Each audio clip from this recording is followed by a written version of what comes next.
Es un animal que cambió el curso de la civilización. Un completo guerrero.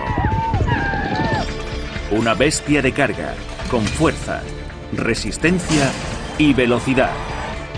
El motor de una industria multimillonaria. 3 millones, 3. Llegamos a los 3 millones. Y en algunos países el plato principal de una exótica comida. Ah, está muy bueno. A continuación, el caballo en Maravillas Modernas.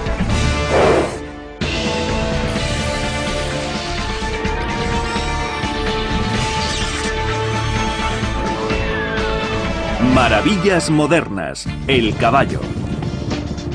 Caballos. En la actualidad 75 millones de ellos pueblan la Tierra.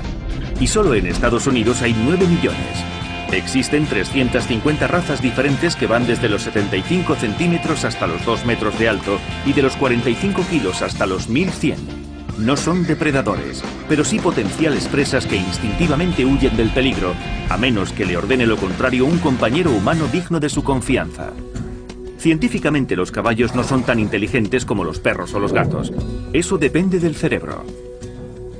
De media, el del caballo pesa solo 450 gramos, una milésima o menos de su peso corporal. Los cerebros humanos pesan de 900 a 1360 gramos. Sin embargo, la inteligencia del caballo les proporciona mucho equilibrio y coordinación. Eso les ha hecho merecedores de respeto en carreras, campos de batalla, granjas e incluso en las calles de la ciudad. Preferimos que los caballos sean inteligentes, pero no demasiado. Si lo son demasiado, deciden por sí mismos en vez de obedecer. Pero si no son inteligentes, nunca aprenden. De acuerdo con las pruebas fósiles, el primer animal al que se considera un caballo auténtico era mucho más pequeño, el Condylarth, que vivió hace 75 millones de años. Tenía el tamaño de un fox terrier, pero con dedos. Sin embargo, durante el curso de la evolución, los dedos se fueron transformando en pezuñas. Cientos de pinturas rupestres de Francia y España demuestran el respeto que se le ha tenido al caballo durante 30.000 años. Pero los arqueólogos creen que el hombre no montó en ellos hasta 6.000 años antes de Cristo, en Kazajistán. El primer problema para sus jinetes fue guiarlos y así nació el bocado. Al principio estaba hecho de cuero y de madera, pero luego fue de metal. El bocado se ajusta en una parte de las mandíbulas donde no hay dientes. Al tirar de las riendas, la presión de la barra en esa zona hace que el caballo vaya por donde se le indica. Un jinete puede cabalgar 150 kilómetros al día en comparación con los 30 que puede recorrer a pie. Pero con los viajes llegó la civilización y la guerra.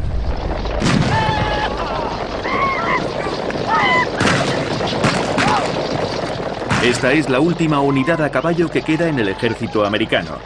La primera división de caballería con base en Fort Hood, Texas. Su misión principal durante el siglo XIX consistió en luchar contra los indios y en la Guerra de Secesión. En la actualidad conserva vivos los recuerdos. Según un concepto moderno, la caballería o el servicio montado son los tanques de otra época. Aturdían al enemigo. Avanzaban en grandes números y formaban un gran estrépito con los relinchos y los ruidos de los sables y de las lanzas. En el siglo IV a.C., Alejandro Magno y su padre Filipo fueron de los primeros en aprovechar la sorpresa producida por la caballería. Sus monturas eran majestáticos acalteques persas, una raza que acabó evolucionando en los pura sangre. Alejandro solía dirigir su caballería contra los flancos del enemigo. Al atacar por los flancos a las formaciones de infantería, toda la unidad tiene que dar la vuelta para enfrentarse al enemigo. Hay tendencia a dispersarse. Se puede aislar toda una línea de la formación solo con ejercer presión sobre un flanco. La caballería de Alejandro montaba a pelo o sobre mantas. Las sillas y los estribos no fueron inventados hasta el siglo III a.C. por tribus nómadas de Asia. La mayor estabilidad les permitía ir a galope esgrimiendo lanzas. En el siglo XII, la caballería de Genghis Khan disparaba 6 flechas por minuto corriendo a toda velocidad sobre los pequeños caballos mongoles. Durante el siglo XV los caballeros medievales montaban en los grandes caballos andaluces. Los caballos iban a la batalla con sus caballeros. Y por supuesto, la mayoría de los guerreros preferían a los ejemplares más grandes para atemorizar. No solo para que llevaran peso, sino para que infundieran miedo al enemigo. Los conquistadores españoles llevaron el caballo al Nuevo Mundo. Los indios americanos, montando los caballos que dejaron los españoles, hicieron estragos entre los colonos, hasta que la caballería americana empezó a combatirlos con revólveres Colt y carabinas. Como todas las caballerías anteriores, la americana también tenía su caballo favorito, los cuarterones, llamados así por ser muy rápidos en carreras cortas de 1/4 de milla. Este caballo fue también el favorito de los vaqueros. Como podemos ver, este pequeño de aquí es un cuarterón típico. Es corto y rechoncho. Tiene un buen pecho para trabajar con el ganado, echar el lazo y para otros trabajos nuestros. Mantiene gacha la cabeza y así podemos ver el objetivo al que disparamos o a la res a la que vamos a echar el lazo. Para los jinetes de la primera división de caballería, conservar los recuerdos es crucial. Las herraduras son forjadas y clavadas por herreros, como cuando fueron inventadas durante las cruzadas en el siglo X. La pata del caballo es exacta al brazo humano, desde el dedo medio hacia arriba. Esta es la uña del pie del caballo. Es como la nuestra y la recortamos igual que cuando nos hacemos la pedicura o la manicura. Esta es la tibia, se parece a la punta de nuestros dedos. Y esta es la pezuña, igual que la uña de nuestros dedos. La pezuña no hace daño al caballo al galopar. Las patas delanteras de los caballos son como nuestros brazos, las de atrás como nuestras piernas, salvo por un par de dedos. Los jinetes montan sillas de cuero tradicionales, como las McClellan de 1886. Echamos pegamento Naugahyde sobre el árbol y por atrás. Después ponemos el cuero y cortamos las piezas. Luego las cosemos y las humedecemos. Con la navaja recorto los bordes, quito las chinchetas y tiño todo. Pongo los refuerzos de latón y finalmente hago las alforjas, los bocados y lo demás. En la Primera Guerra Mundial, la caballería empezó a utilizar vehículos de 4 ruedas con caballos muy resistentes. La última carga que se realizó en el mundo fue en 1942, en la isla de Luzón, Filipinas. Pero la carrera del caballo está lejos de haber terminado. La policía de todo el planeta opina que un agente montado equivale a uno de 3 metros. Una figura imponente que sobresale entre la multitud. En Washington, D.C., la unidad montada de la policía realiza 2 funciones especiales: mantener el orden y asistir a actos diplomáticos. Los caballos que usan son donados por personas privadas. El primer criterio de selección es la altura. Los caballos deben tener al menos 15 manos de alto medidas desde el suelo hasta los omóplatos, la cruz, como se dice en la jerga equina. La mano, como unidad de medida, se creó hace siglos y tiene el ancho de 4 dedos.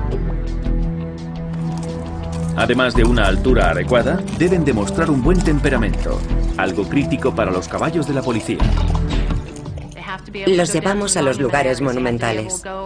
Al monumento de Washington, con banderas ondeando en la cabeza. Al monumento de Lincoln, entre peatones, bicicletas y motos. La mayoría de los caballos no suelen estar expuestos a estas cosas, pero los nuestros sí. Los caballos elegidos pasan por un periodo de entrenamiento de 90 días. Gran parte se dedica a ejercer el control de la multitud. En Washington, D.C. hay muchas manifestaciones. Los caballos pasan mucho tiempo aprendiendo a dirigir a grandes grupos de personas contra su voluntad. La pelota es un objeto sólido con muchos paneles de color. Los caballos la ven muy bien. Les enseñamos a empujar cosas con aspecto sólido. Lo hacemos para que se acostumbren a enfrentarse a la gente en la calle, para que no les parezca una muralla humana a la que no saben tratar. Esta yegua ha aprendido que, con el cuerpo, sin atacar, puede empujar a las personas. Siempre que salimos de patrulla, ensayamos lo que vamos a hacer, ya sea caminar sobre una rejilla de vapor o una construcción con martillos neumáticos. Es para desarrollar una relación de confianza y en cuanto la conseguimos, aunque el caballo tenga miedo, recuerda que ya se había enfrentado antes a eso y obedece porque confía. La policía de Estados Unidos dispone de unidades montadas. Los agentes a caballo patrullan por Washington y conocen bien la utilidad de su misión. La gente nos agradece que patrullemos a caballo por los monumentos, y eso es muy satisfactorio. Les gusta mucho verlos. Su respuesta es fabulosa.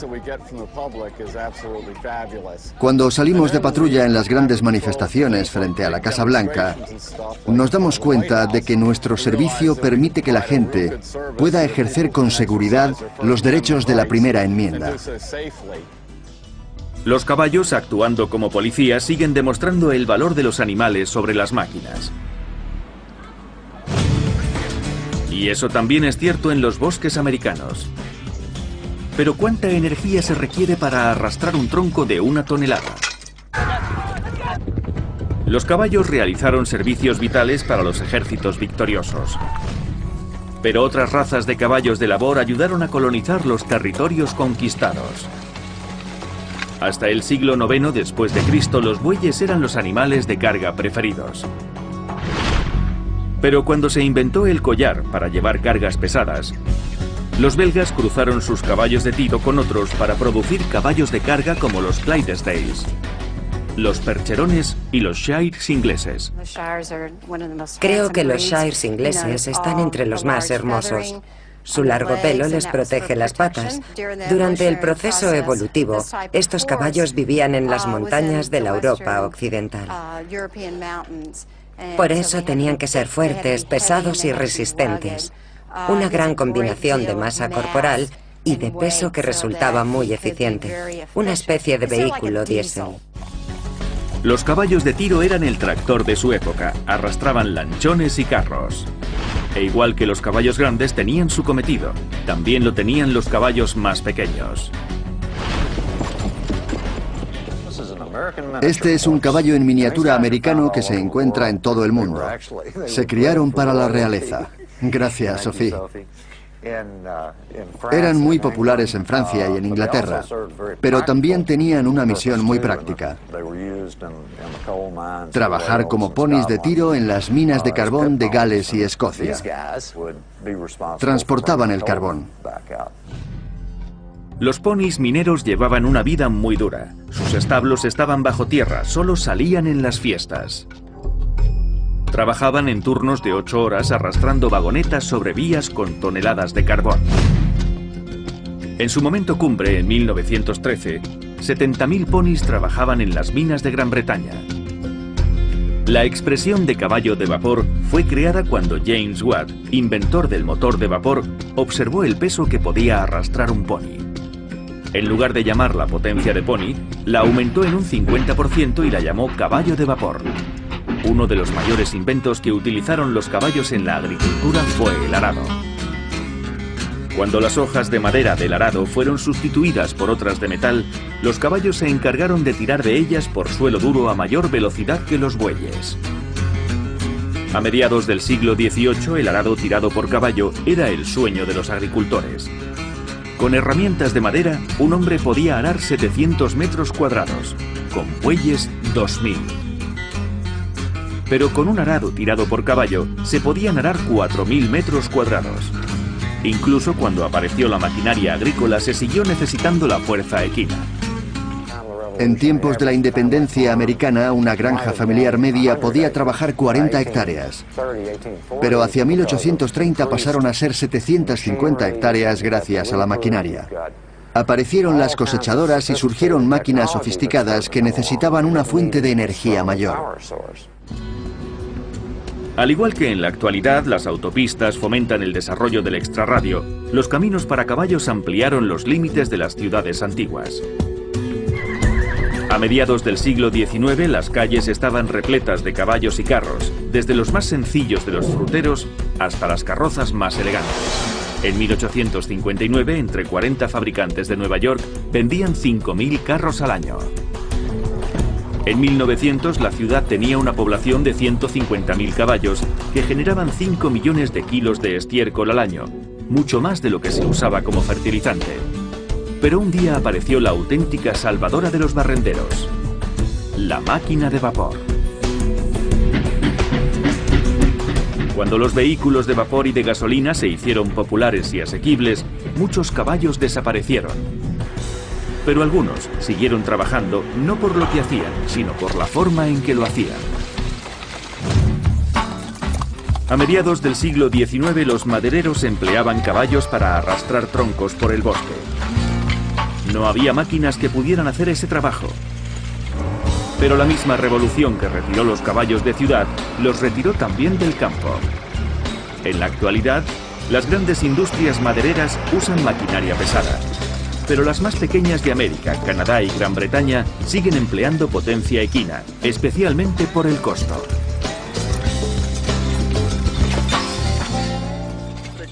Me cuesta $2,50 por día. No existe energía más barata. Tim Carroll es presidente de la North American Horse and Mule Logging Association. En Austin, Minnesota, corta heno con 2 caballos que tiran de unas antiguas guadañas.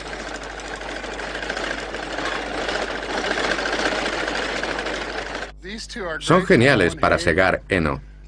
Tienen las patas más largas y caminan al paso apropiado. Tim es dueño de 5 caballos, 2 belgas para fuerza bruta y 3 percherones de gran tamaño y agilidad. Ahora está entrenando a un medio percherón para aprovechar los instintos naturales del caballo como animal de presa.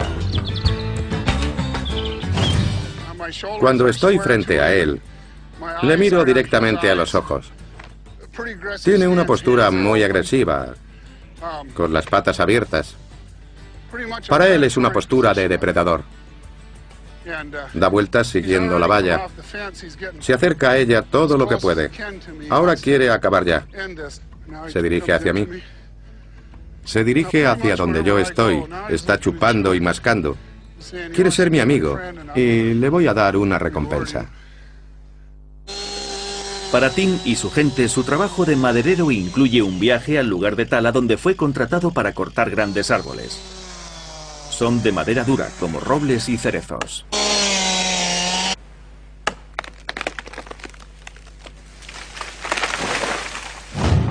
Cuando talan un árbol, lo retiran enseguida con los caballos. Se necesitan 5 para mover un tronco de 1 tonelada, e incluso entonces hay que ayudar un poco. La fricción con el suelo hace que su peso casi se duplique. Pero utilizar un poco de física y una cadena para elevar el extremo delantero del tronco alivia un poco el trabajo. Si tienen que trabajar todo el día, no deben cargar más de 125 a 150 kilos por caballo. Yo quiero que vivan mucho.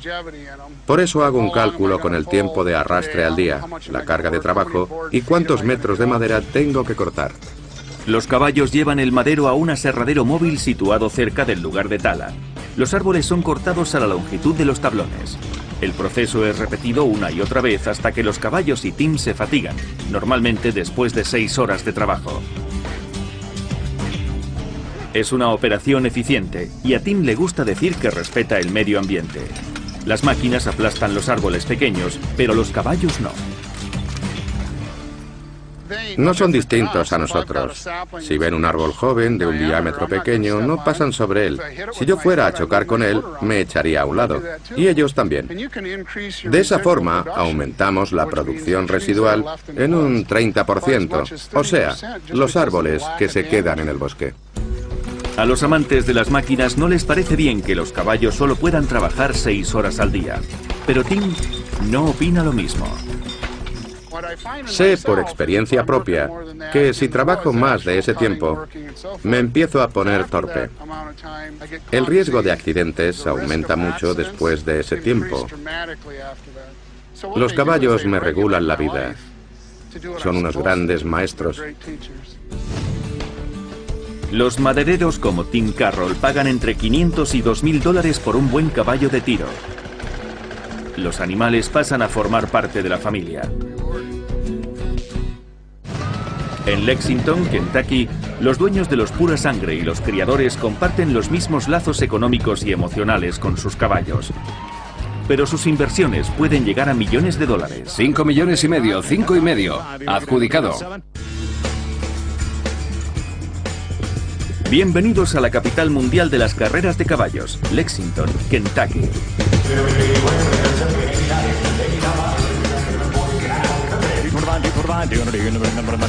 Una vez al año, criadores, entrenadores y propietarios se reúnen en la Kineland Racetrack para apostar por un caballo de un año que puede ser el ganador de la Triple Crown.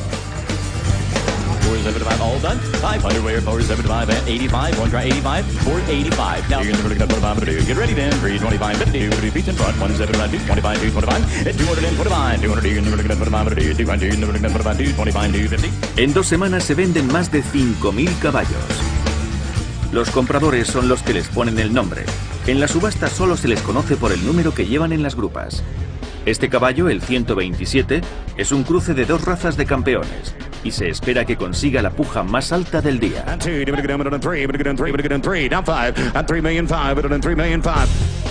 Con compradores como el Sheikh Mohammed de Dubái, la subasta de caballos suele ser muy dura.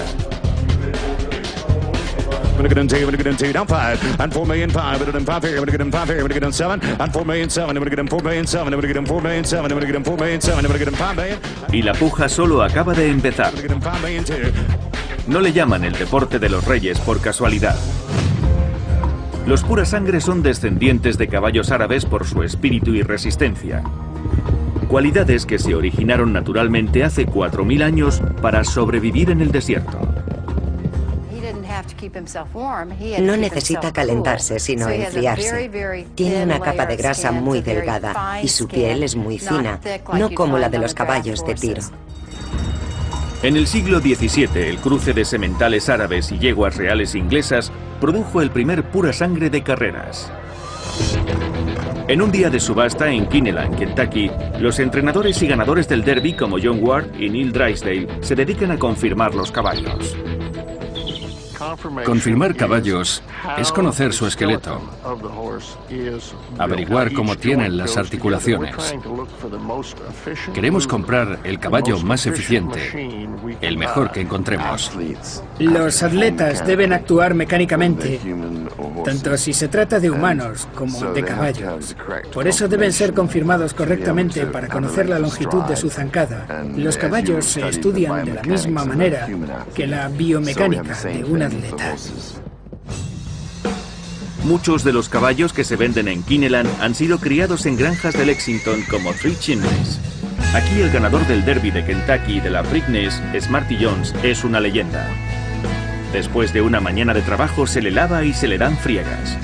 Más tarde toma un desayuno especial de cereales y vitaminas. Su derecho de monta es de $100.000.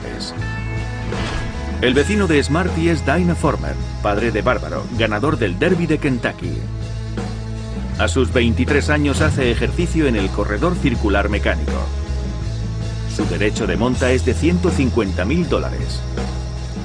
Un semental monta a 110 hembras cada primavera.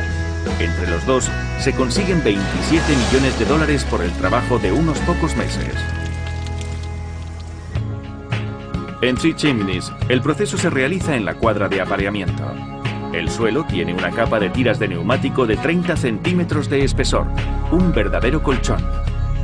El proceso se inicia mientras el semental espera a que la yegua sea preparada en otro edificio. Cuando viene es llevada a un compartimento y en el de al lado la espera un caballo que normalmente no es pura sangre. Su misión es acompañar a las yeguas que traemos. Entre los 2 compartimentos hay una puerta. Cuando ella entra, Abrimos, él se asoma por la ventana y le hace proposiciones. Cuando traigamos a Susie Q, lo primero que haremos será ponerle estas botas de apareamiento. Se las ponemos a todas las hembras. Parecen guantes de boxeo. Así, si le pegara una coza al semental, no le haría daño. Ha llegado el momento de ir a las carreras. Una transacción de cruce no se considera definitiva hasta que la yegua tenga un potro y empiece a criarlo. Muchas yeguas permanecen en Three Chimneys cuando están preñadas. En esta temporada pasarán por aquí unas 75 yeguas. Las criamos en grupos según su edad. Impedimos que las grandes molesten a las pequeñas. Esta yegua se llama Sweet Heart y ayer vendimos el potrillo que tuvo con Dinah Former por $450.000. Con estos precios, los propietarios quieren tener siempre a mano al mejor veterinario. Muchos prefieren que sus potros nazcan en Lexington, porque allí hay una clínica para caballos. El Rudd & Riddle Equine Hospital tiene más de 50 veterinarios y atiende a más de 10.000 caballos al año. La empresa tiene incluso su propia unidad de cuidados intensivos para recién nacidos. Hace 3 días que les visitamos. Este potro estaba clínicamente muerto, pero el personal lo devolvió a la vida mediante reanimación cardiopulmonar. Bajo el ojo atento de la madre, la doctora Bonnie Barr realiza una prueba con ultrasonidos para ver si el potrillo tiene alguna probabilidad de vivir. Parece que ha mejorado un poco desde la última inspección por ultrasonidos de hace unos días. Pero tiene una pulmonía muy fuerte. Además, otro gran problema es el estado del cerebro. Todos los departamentos de Rudd & Riddle están muy ocupados. En radiología están preparando un pony para sacar unas imágenes por resonancia magnética. Quieren saber si ha venido cojo. El primer paso es anestesiarlo. Se necesitan 5 personas para tumbar un caballo sin romperle una pata. Después de ponerle un tubo para respirar, una grúa lleva al paciente a un escáner MRI. La máquina es del mismo tipo que las que se usan con las personas. Todas las partes del cuerpo son examinadas individualmente, en este caso una pezuña y el tobillo. Después del escaneo, la doctora Catherine Garrett hace su diagnosis. Una condición degenerativa ósea que no requerirá una intervención quirúrgica.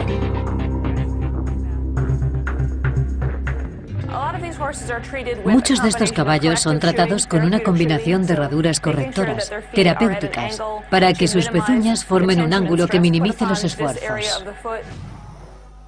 Para hacer un diagnóstico, un purasangre de 3 años se entrena sobre una cinta sin fin. No se ha portado bien en las carreras y el doctor Brett Booty sospecha que se debe a un problema respiratorio. Para hacer la diagnosis hay que poner una cámara en el tracto nasal. Muy bien, vamos a introducirle el endoscopio por las vías respiratorias superiores para comprobar cómo respira mientras cabalga a gran velocidad. Mediante la endoscopia en reposo se aprecia una anormalidad en las vías respiratorias. Veremos qué ocurre durante el ejercicio. La prueba solo es útil cuando el caballo alcanza los 60 km por hora.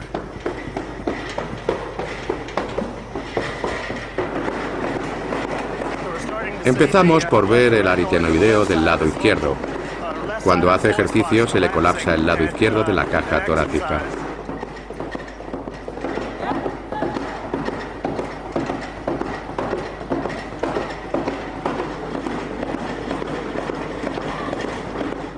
Una combinación de 2 procedimientos quirúrgicos para limpiar las vías respiratorias del caballo debería hacer de él un ganador en pocas semanas. Buen chico. En uno de los quirófanos se anestesia a otro caballo de carreras y se le prepara para una intervención quirúrgica. Usando un procedimiento artroscópico similar al que se emplea en las heridas de las articulaciones, el doctor Larry Bramblage retira unas astillas de hueso. Esta es la herida. El problema es que hay residuos en un pequeño trozo de cartílago que está unido al hueso. Han pasado trocitos de hueso a la articulación. Si no los quitamos, Esos trocitos se convertirán en un papel de lija que le producirán mucha irritación y no le dejarán comer.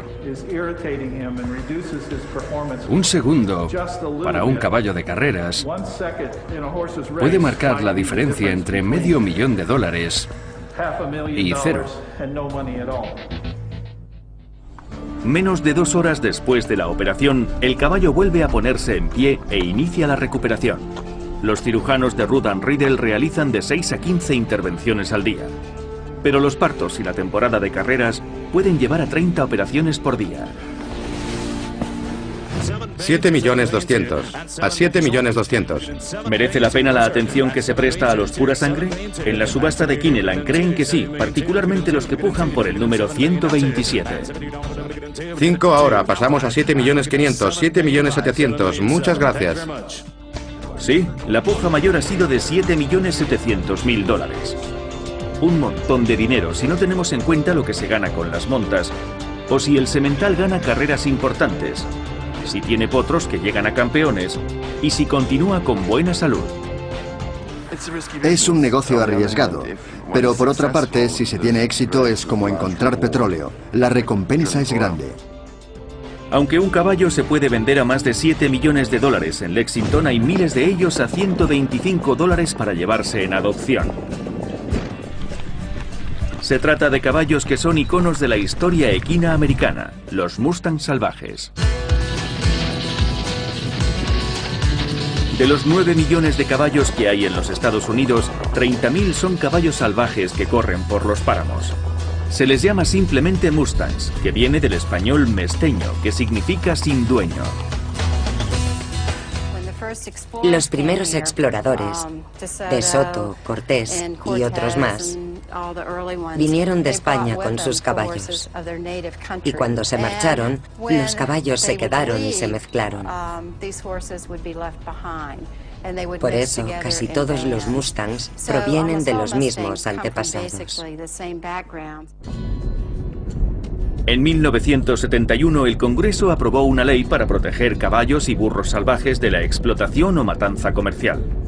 Pero la población de Mustang ha crecido tanto que no hay suficientes pastos y agua en las tierras del gobierno para compartirlas con el ganado privado. Para remediar la situación, el Bureau of Land Management captura cientos de Mustangs todos los años. Emplean helicópteros para llevar los rebaños a corrales provisionales. Luego, los caballos se llevan a reservas y lugares de doma para que sean adoptados posteriormente. Los caballos salvajes son el símbolo viviente del espíritu del oeste americano y creemos que debe ser conservado para siempre, para que nunca se pierda, como un legado. Los Mustangs son llevados a la doma a varios centros, pero el mayor de todos está en Cannon City, Colorado. La doma es una de las actividades de la prisión estatal de Colorado. Los caballos son separados y los presos cuidan de ellos en una prisión de más de 6 kilómetros. Teníamos muchos caballos para domar, pero no disponíamos de personal suficiente para ello. Por eso el BLM y las industrias del correccional unieron sus esfuerzos y empezamos a entrenar caballos. Desde entonces, hemos crecido mucho. De media, la población de Mustangs de Cannon City es de unos 1.300. Cuando llegan los camiones con caballos nuevos, los internos y los supervisores inician un exhaustivo proceso de clasificación. Averiguan si tienen problemas de comportamiento y seleccionan los animales para que reciban un entrenamiento rápido. También estudian su color y su carácter si es que han recibido peticiones de agencias como la US Border Patrol. A continuación, los presos separan, doman y entrenan a los Mustangs. La mayoría de los reclusos no habían trabajado nunca con caballos. Es algo genial. Mi mejor trabajo desde que entré en la cárcel. Hay mucha libertad. Se aprende mucho de uno mismo. Se tiene paciencia. Y se aprende a dominar el mal humor. Sí. He aprendido mucho. No solo a tener paciencia con ellos, sino conmigo mismo. Se aprende mucho acerca de uno mismo, porque ellos tienen su personalidad propia. A veces te ponen a prueba para ver si te pueden dominar, ¿sabe?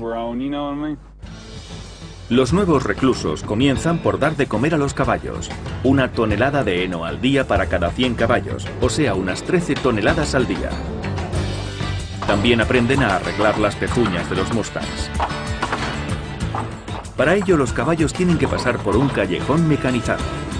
Las paredes se acercan una a otra hasta que los caballos no se pueden mover, pero no sufren daños. Luego el cajón expone las pezuñas. Y los presos hacen algo que no habían hecho nunca, una pedicura equina. Los Mustangs no llevan herraduras, por eso desarrollan células capilares muertas similares a los callos de los pies humanos. Cuando salga de aquí quiero empezar a vivir de un modo legal. Uno se quiere librar de toda la porquería de aquí, de toda esta basura, para empezar a ser libre de nuevo. Me gustaría que todo fuera tan reluciente como un coche nuevo. El objetivo de los reclusos es montar en un Mustang recién domado. Esta es la primera vez que el recluso Stephen Valdez intenta ponerle algo sobre el lomo a este caballo. Está destinado a las patrullas de fronteras. Será su primer día con una silla. Vamos a ponerle una silla de montar. El proceso durará unos 5 días. Hay que tener mucha paciencia. No se le puede forzar. Hay que darle tiempo para que se adapte, pero se lo toma bien. Adelante, arriba, no dejes que se te cuelgue.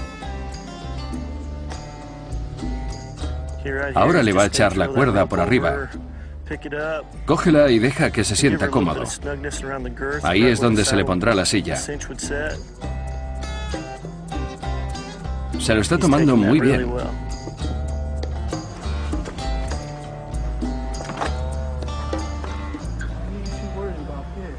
No te preocupes por eso. Stephen y Cody creían que el caballo tardaría unos 5 días en sentirse cómodo con el jinete, pero para su sorpresa le costó menos de 1 hora. Ahora voy a aflojar la tensión para que dé el primer paseo. El jinete solo deberá dedicarse a guiarlo, no a presionarlo. Solo tiene que ir subido al caballo sin preocuparse por dónde va. El objetivo final del programa de entrenamiento de Mustangs es que pasen de comportarse así a que se sientan cómodos con el jinete y estarán listos para ser adoptados. El precio es justo, $1.025 por un caballo acostumbrado a la silla y solo $125 por otro que no está acostumbrado, recién bajado del camión de transporte. Este sistema funciona bien para los compradores, el BLM, los reclusos y, lo más importante, para los caballos. La población de caballos salvajes continúa creciendo, pero el número de adopciones ha disminuido desde hace unos años. Cannon City está preparada para alojar de 1.300 a 2.500 caballos. Mientras en Estados Unidos el Mustang se ha convertido en un símbolo de libertad, en otros países se le aprecia por otras razones. En Canadá es simplemente una cuestión de gusto.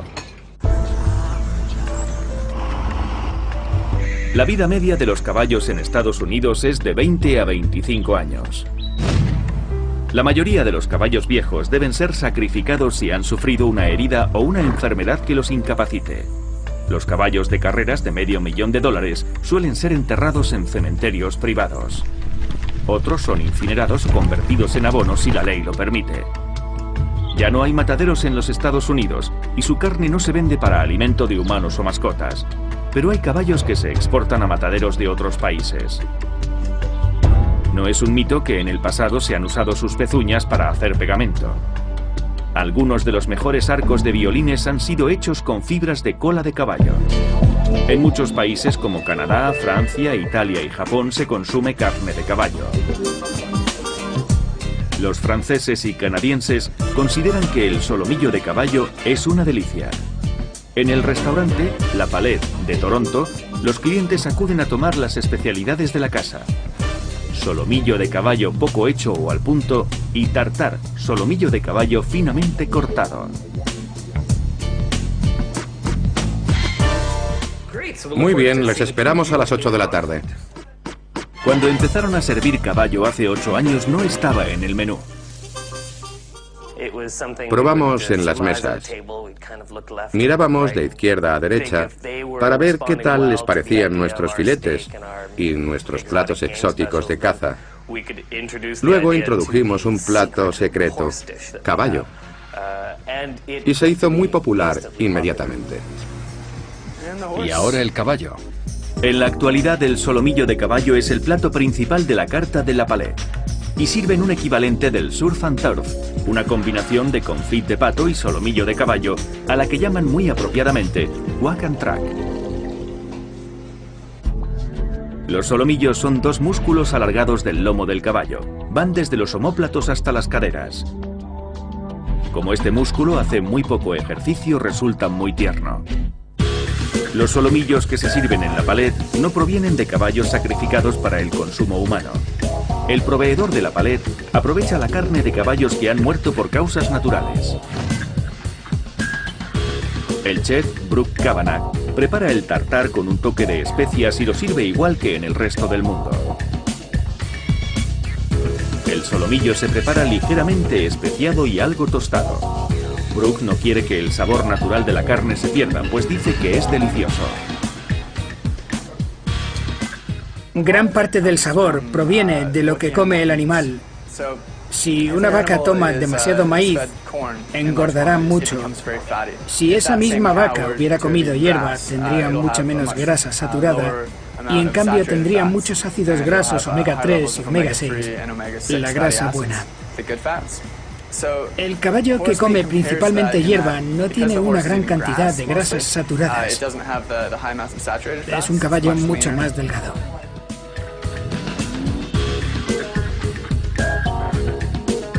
Una pareja de Toronto que suele comer en La Palette decidió arriesgarse.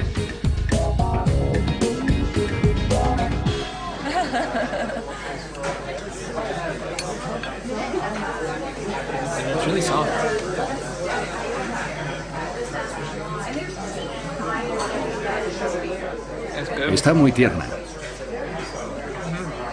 Es muy sabrosa.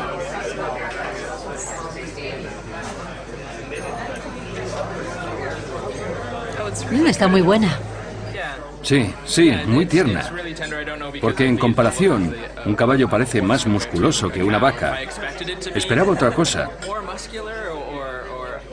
Pero incluso al tacto se la nota muy tierna.